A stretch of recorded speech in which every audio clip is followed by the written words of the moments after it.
G'day guys. Hey guys. We wanted to introduce you to some of our cutest members of the Australia Zoo family, the gorgeous ringtail lemurs.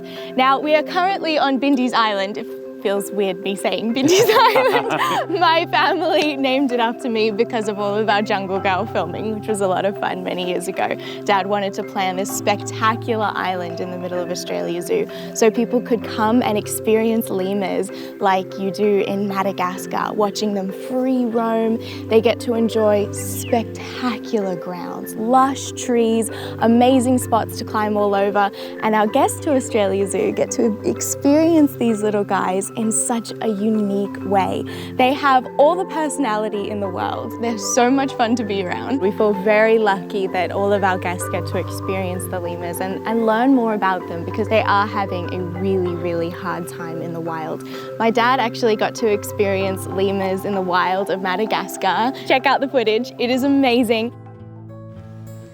The word lemur means spirit of the dead.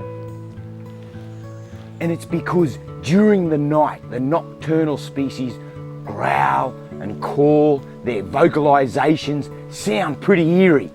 I don't think you could call a Samaka spirit of the dead. Have a look at that for a face.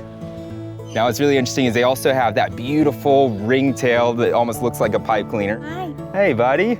They'll use that to communicate. It's also kind of like a flag where they can get scent all over it, smell it up, and it can indicate how they're feeling to other lemurs. Now if you look really closely, they have hands just like humans. They have fingernails, they have fingerprints. It looks just like human hands. And just down from their hand there, they have this little claw that comes out, and that helps them scent mark trees to mark their territory. And they're really interesting animals too. They're actually critically endangered out in the wild, which is very sad because they live on an island and are rapidly losing habitat. Isolated from the rest of the world and isolated from each other, the Madagascar lemurs have evolved into a whole stack of different species.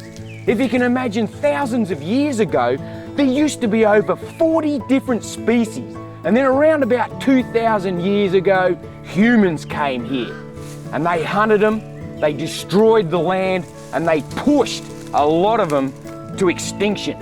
And now there's only around about 28 species left. If you can imagine, there used to be a lemur that grew the size of a gorilla. So here at Australia Zoo, we have a very successful breeding program that our Africa team manages, and it's helping ensure that there's ringtail lemurs on the planet for generations to come. Now here on Bindi's Island as well, you get the fully immersive experience of getting to live alongside these beautiful ring-tailed lemurs. Now what's really interesting about them is that they have their own social structure. They live in troops and they actually have a leader, almost like an alpha male who manages everyone, and then it goes on down the social ladder after that big top dog. Hi. The ring-tailed lemurs have got a real matriarchal system. So you can see these two females here with their babies. They call the shots. In fact, this one that's closest to me, she is the matriarch. She is the alpha female. She's coming over here checking me out. They've got an incredible sense of smell. And when you get this close, you can see their shiny nose. It's wet. So that moist nose means they've got a really good sense of smell. After experiencing them in Madagascar, he really said, I want people at Australia Zoo to fall in love with the animals. And the best way to do that is to be able to experience them one-on-one. So he wanted to build a Madagascar amazing island himself, and that's what we have here at Australia Zoo. And it's a blessing to get to share them with you. Yay!